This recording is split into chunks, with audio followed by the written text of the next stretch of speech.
स्वागत है आपका हिमाचल फास्ट एक्सप्रेस में। देखिए, इस वक्त हम मौजूद हैं सरका घाट में और हमेशा ही सरका घाट के मुद्दे हम आपके साथ उठाते हैं, परंतु आज का जो विषय है वो सरका घाट अस्पताल के ऊपर है। और मैं इसलिए यहाँ पर ये कह रहा हूँ कि सरका घाट अस्पताल में पिछले 2-3 महीने से एक लवारिस बुजुर्ग वहाँ पर रह रहे हैं और अस्पताल प्रशासन उनकी पूरी सेवा कर रहे हैं। अच्छी भी बात है, क्योंकि देखिए अस्पताल ने एक मानवता का उदाहरण देते हुए हमने भी पोस्ट डाली थी कि वहाँ पे उनका इलाज चल रहा है और वहाँ का जो स्टाफ है काफ़ी अच्छी तरह से जो है वो देखभाल कर रहा है।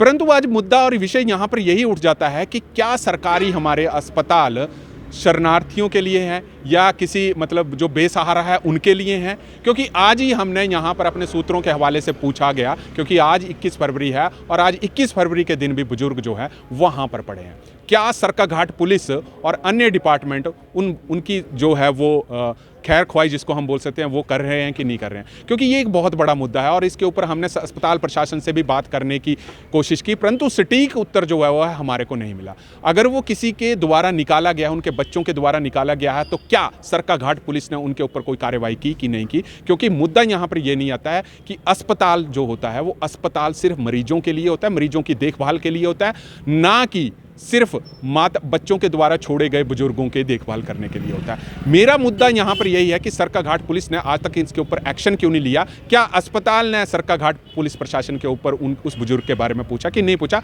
ये सारी पेचीदगियों की बात करने के लिए हमारे साथ अधिवक्ता वर्मा जी हमारे साथ मौजूद हैं और इनके साथ जरूर हम इस मुद्दे के ऊपर डिस्कस करेंगे। सर, सबसे पहले इसके बारे में मैं आपसे यही चाहूँगा कि आप ये बताएं कि क्या सरकारी अस्पताल में किसी बेसहारा को शरणार्थी बनाया जा सकता है या उसको शरण दी जा सकती है? देखिए, मैं इसमें आप सीधे तौर पे बोलूँ, अस्पताल is only for the patients के लिए है।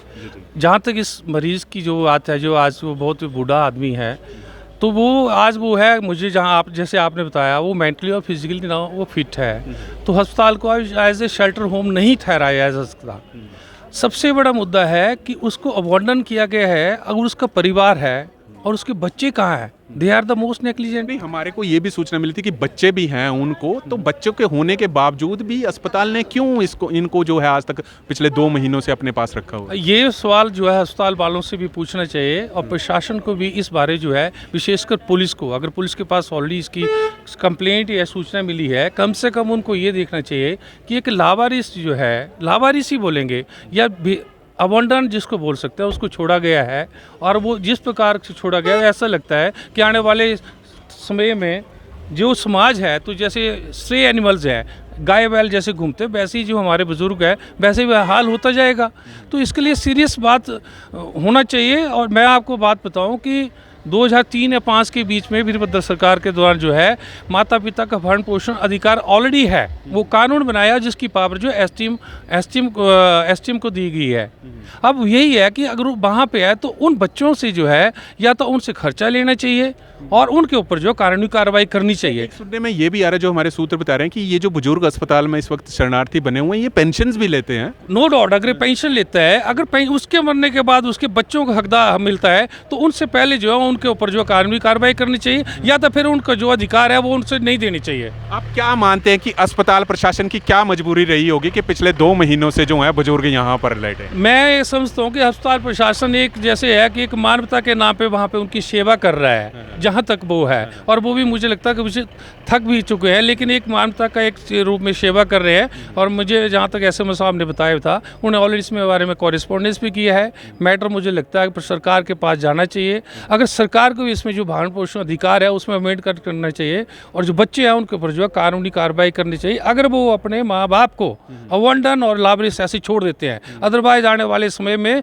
विशेषकर हिंदू समाज में माता पिता बुजुर्गों का बहुत हाल हो जाएगा, जैसे यहाँ पे आने वाले आज बाजारों में गाय और बैले घूम रहे हैं। नहीं, एक चीज अगर वो बुजुर्ग जी अगर मरता है और उसका पैसा उसके बच्चे लेते हैं तो वो क्यों हुआ है? अगर वो सेवा नहीं करते हैं तो उनको कोई अधिकार नहीं है बाद में लेने का, अगर वो पेंशन होल्डर है। तो क्या मानते हैं इधर पुलिस प्रशासन की भी कहीं कोताही तो जरूर है कि एक बुजुर्ग व्यक्ति पिछले 2 महीने से गैप है, कम्युनिकेशन की बात है और इसमें समाज को भी और ये मैटर सरकार के पास भी जाना चाहिए। अगर उस भरण पोषण अधिकार में अगर प्रोविजन है तो उसमें कार्रवाई होनी चाहिए, नहीं है तो सरकार को अमेंडमेंट करना चाहिए। और ऐसे जो बच्चे हैं जो अपने माँ बाप को जो है लावारिस छोड़ते हैं है जानबूझ के उनके ऊपर जो है सख्त से सख्त कानून बनाना चाहिए और उनको अधिकार से वंचित करना चाहिए। नहीं सर, एक चीज़ आपने बड़ी अच्छी कही है हमारे के साथ कि देखिए बच्चे अगर नहीं देखते अपने माँ बाप को तो एक भरण पोषण का अधिकार जो है वो Already सरकार है, के हाँ। पास रहता है, परंतु इसके लिए कहीं ना कहीं जो अस्पतालों का चुनाव है वो नहीं होना चाहिए। जो बुजुर्ग शेल्टर होम है और विशेषकर जो अगर ऑलरेडी शेल्टर होम है और जो गवर्नमेंट से फाइनेंस उनको सपोर्ट मिल रहा है, जैसे यहाँ पे मंडी में वगैरह में हो गए, तो उनको भी करना चाहिए, वो वहाँ पे होने चाहिए, क्योंकि वो जो गवर्नमेंट की सहायता लेते हैं और उनकी जो है लीगली ड्यूटी बनती है उनको वहाँ पे केयर करने की। नहीं, एक हमारे को सूत्रों के हवाले से ये भी पता लगा कि देखिए कि बुजुर्ग का जो है फिटनेस सर्टिफिकेट की बात करूं, अस्पताल ने जारी कर दिया कि वो मेंटली फिट है, मतलब ऐसी कोई दिक्कत नहीं है। फिर भी अगर इसकी देखी जाए तो मजबूरियां क्या रह रही हैं कि प्रशासन जो है काफ़ी ज़्यादा मतलब बुजुर्ग को देखभाल के लिए, क्योंकि अगर हम सरका घाट की बात करें तो कल को तो कोई 2-4 और भी आ सकते हैं कि हमारा भी। मैं एग्जांपल यही बता रहा हूँ, कल को मैं बता रहा हूँ, कल को सभी ने फिर अस्पताल में रख देना है, कहीं प्रशासन के द्वार पे रख देना है, तो वही हाल हो जाएगा जैसे गाय बैलों का हो रहा है। इसमें सरकार को और प्रशासन को जो है सीरियसली इसमें कंसीडर करना पड़ेगा। अगर उस ऑलरेडी जो कानून बना है भरण पोषण का उसमें प्रावधान है, उस प्रावधान के तहत वो जो लापरवाह बच्चे हैं उनके ऊपर कानूनी कार्रवाई करनी चाहिए और उनको उन अधिकारों से वंचित कर देना चाहिए, अगर उनको उनके माँ बाप जो उनको छोड़ा गया है उनसे मिलता है तो, या फिर कानून को अमेंड करके द्वारा उसमें अमेंडमेंट करना चाहिए, यही समाधान है। अदरवाइज जो आने वाले सवाल में सभी जो है अपने बच्चों को सरकार के पास छोड़ देंगे और ये बूढ़ों को, और ये बहुत बड़ा क्या संदेश देंगे आजकल के जो युवा जो हैं माँ बाप को, जिस हिसाब से हम सरका घाट अस्पताल में बुजुर्ग को छोड़ के रखा हुआ है, क्या संदेश देंगे आप इसमें युवाओं को? देखिए, मॉरली तो और धार्मिक रूप से और हमारे संस्कार तो बोलते हैं, ये तो है ही है कि माँ बाप की सेवा करनी चाहिए, लेकिन कानून का भी एक झंडा चढ़ना चाहिए। विशेषकर अगर वो उनको अपने माँ बाप के बाद मरने के बाद अधिकार मिलते हैं तो कानून ये भी होना चाहिए कि उनके जीते जी है उनकी सेवा करने का जो है उनके दायित्व बनता है बच्चों का। ये है। धन्यवाद सर आपका हमारे से बात करने के लिए। Thank you sir. तो ये थे हमारे साथ वरिष्ठ अधिवक्ता वर्मा जी, जिन्होंने साफ ये चीज़ यहाँ पर कही कि देखिए कानून में तो प्रावधान होना चाहिए, परंतु ये कहीं नहीं चीज़ अच्छी लगती है कि बुजुर्गों को इस तरह से अस्पतालों में मरने के लिए जो है वो छोड़ दिया जाए। और यहाँ पर पुलिस प्रशासन से भी ये मैं गुजारिश करूँगा कि इस मामले को सीरियस लें और सरकार के ध्यानार्थ में भी ये मामला आना चाहिए कि काफ़ी समय से जो है ये बुज़ुर्ग यहाँ पर अस्पताल में है, ताकि सही चीज़ जो है और सही निष्पादन जो है इस मामले का जो है किया जाए। तब तक आप जुड़ रहिए हरीश वर्मा के साथ हिमाचल फास्ट एक्सप्रेस के लिए।